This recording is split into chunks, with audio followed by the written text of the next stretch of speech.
Good morning everyone, मैं शिव शंकर। आज हम लोग बात करेंगे जेनेटिक कोड की, यानी कि इसको हिंदी में आनुवांशिक कोड कहते हैं। ठीक है, अब जानते हैं कि जेनेटिक कोड होता क्या है, इसकी खोज कौन किया था और फिर इसके प्रॉपर्टीज के बारे में डिटेल्स में देखेंगे। ठीक है, तो आनुवांशिक कोड यानी कि जेनेटिक कोड होता क्या है, triplet nucleotide sequences of mRNA is called genetic code. यानी कि देखिए, जब ट्रांसक्रिप्शन होता है, ठीक है ना, तो ट्रांसक्रिप्शन में क्या होता है, डीएनए है और डीएनए से क्या बनता है, आरएनए। और ये जो आरएनए होता है वो क्या होता है, एक्चुअली एमआरएनए होता है। ठीक है ना, और एमआरएनए में जो निहित जो इससे कोड से जो है, यानी कि जो डीएनए से जो इन्फॉर्मेशन है वो एमआरएनए में जो है आता है, और किस रूप में आता है, तो कोडोन के रूप में। यानी कि 3 न्यूक्लियोटाइड मिलके क्या करते हैं कि एक कोडोन का निर्माण करते हैं। ठीक है, तो जेनेटिक कोड क्या है, तो 3 न्यूक्लियोटाइड के सीक्वेंसेस को जो एमआरएनए में निहित है उन्हें हम क्या कहते हैं, जेनेटिक कोड कहते हैं। ठीक है, जैसे सिंपल सा एक एग्जांपल देते हैं, AUG, तो एक क्या है, एक कोडोन है। ठीक है, इसी प्रकार GAA, तो ये भी क्या है, एक प्रकार का कोडोन है। ठीक है ना, चलिए ये तो रहा जेनेटिक कोड क्या होता है इसके बारे में, और थोड़ा सा इसके डिस्कवरी के बारे में देख लेते हैं।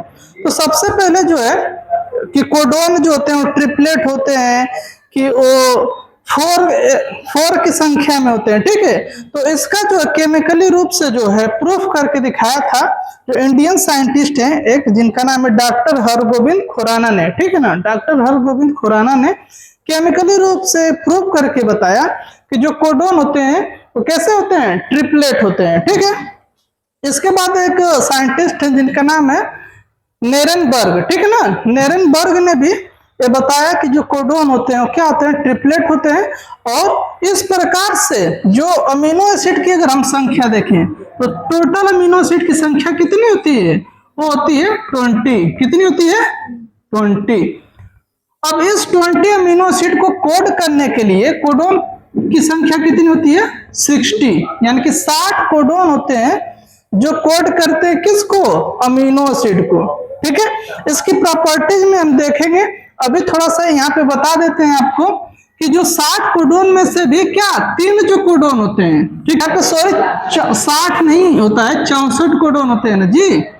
तो 64 कोडोन जो होते हैं वो क्या करते हैं, 20 अमीनो एसिड को कोड करते हैं। ठीक है, यहाँ पे थोड़ा मिस्टेक हो गया था कि 64 कोडोन कितने अमीनो एसिड को बनाते हैं, 20 अमीनो एसिड को, जिसमें से 3 जो कोडोन होते हैं, 3 जो कोडोन होते हैं वो किसी भी अमीनो एसिड को नहीं बनाते, जिनको हम स्टॉप कोडोन बोलते हैं। ठीक है ना, तो इस कौन कौन से होते हैं, UAA, UAG और UGA। ये 3 जो कोडोन होते हैं वो किसी भी अमीनो एसिड को कोड नहीं करते, और एक कोडोन जो होते हैं इनको हम स्टॉप कोडोन बोलते हैं। क्या बोलेंगे, स्टॉप कोडोन। जहां पे भी प्रेजेंट होंगे, जैसे अमीनो हम लोग बनाते हैं, तो जहां पे भी कोडोन होंगे वहां पे प्रोटीन सिंथेसिस क्या हो जाएगी, रुक जाएगी। अगले वाले टॉपिक में हम प्रोटीन सिंथेसिस पढ़ेंगे, तो यहाँ पे एक कोडोन भी आएंगे। ठीक है, इसके साथ साथ एक कोडोन है जिसको स्टार्ट कोडोन कहते हैं, स्टार्ट कोडोन। ठीक है, और स्टार्ट कोडोन कौन होता है, वो होता है AUG। ठीक है, क्या होता है, AUG। और एक कोडोन जो है कोड भी करता है किसको, फॉर्मुलेटेड मेथियोनिन को। किसको कोड करता है, फॉर्मुलेटेड, ठीक है ना, फॉर्मुलेटेड मेथियोनिन को, मेथियोनिन। ठीक है, इसको कोड भी करता है। इसके साथ साथ ये AUG जो है स्टार्ट कोडोन जैसे भी वर्क करता है। कैसे वर्क करता है, स्टार्ट कोडोन यानी प्रारंभन कोडोन भी होता है। कभी कभी क्या होता है कि कुछ बैक्टीरियल सेल में जो स्टार्ट कोडोन होता है वो GUG भी हम देख सकते हैं। ठीक है, तो कहीं कहीं पे जो है GUG भी स्टार्ट कोडोन जैसे वर्क करता है, लेकिन जो स्टार्ट कोडोन है वो क्या है, AUG है। ठीक है, लेकिन बैक्टीरिया के केस में GUG भी हम कहीं कहीं पे देखते हैं, क्यों क्या होता है, स्टार्ट कोडोन होता है। अब इसके हम प्रॉपर्टीज की बात करें, ठीक है, इसके गुण की बात करें तो पहला क्या है, कोडोन जो होते हैं वो कैसे होते हैं, ट्रिपलेट होते हैं। ट्रिपलेट का मतलब जैसे मैंने बताया कि हमेशा जो है कोडोन 3 न्यूक्लियोटाइड मिलके एक कोडोन का निर्माण करते हैं, जैसे यहाँ पे मैंने आपको बताया। दूसरा है डीजेनरेट कोडोन, ठीक है।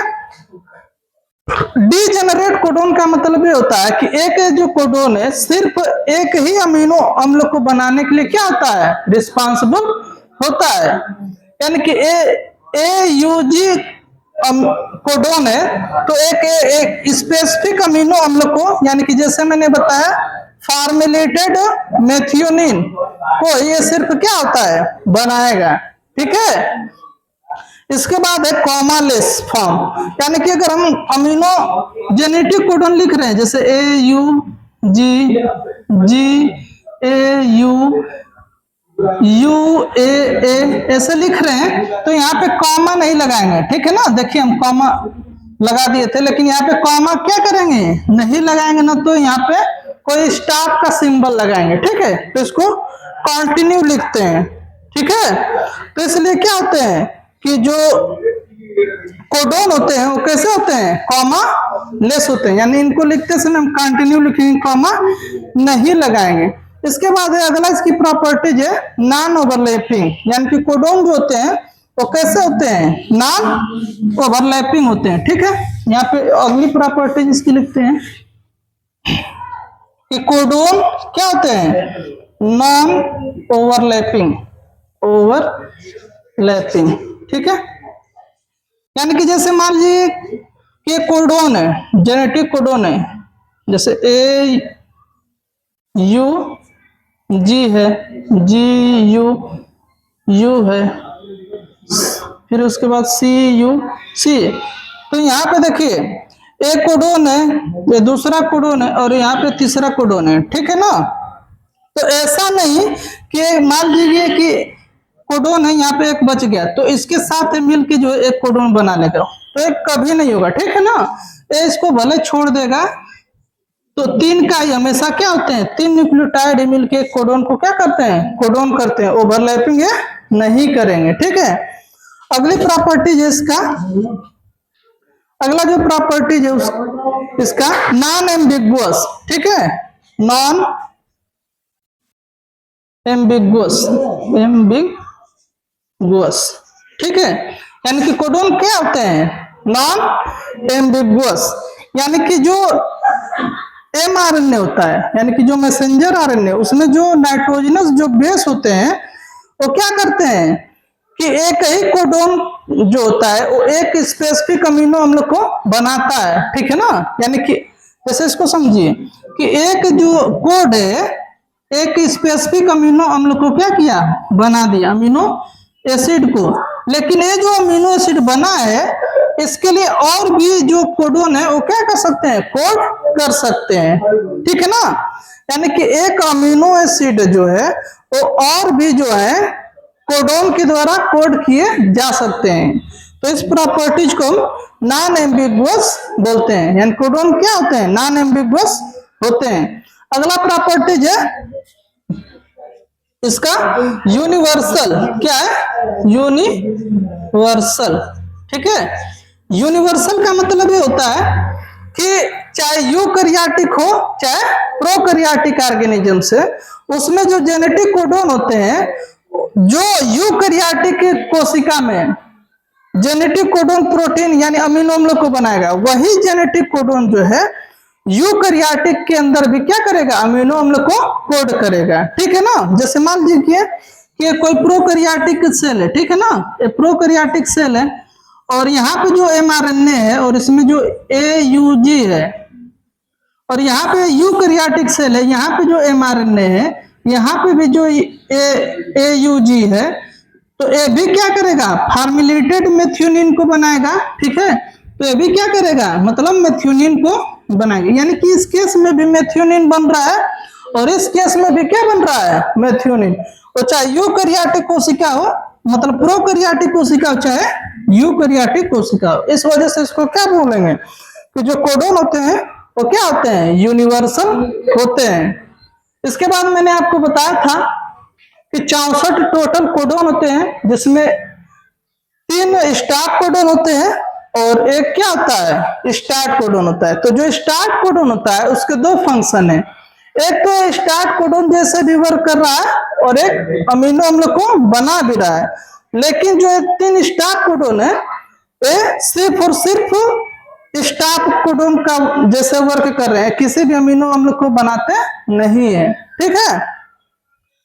तो इसको याद करने का जो तरीका मैंने बताया आपको कि क्या करेंगे, आज और जा, और सबके आगे क्या कर देंगे, यू जोड़ देंगे, ठीक है ना। जैसे देखिए स्टार्ट कोडोन को याद करना है तो आज और जा, और सबके आगे क्या कर देंगे, यू जोड़ देंगे। तो ये स्टार्ट कोडोन को याद करने का तरीका है। तो आई होप आपको समझ में आया होगा जेनेटिक कोडोन और इसकी प्रॉपर्टी। आज के लिए सिर्फ इतना ही, धन्यवाद।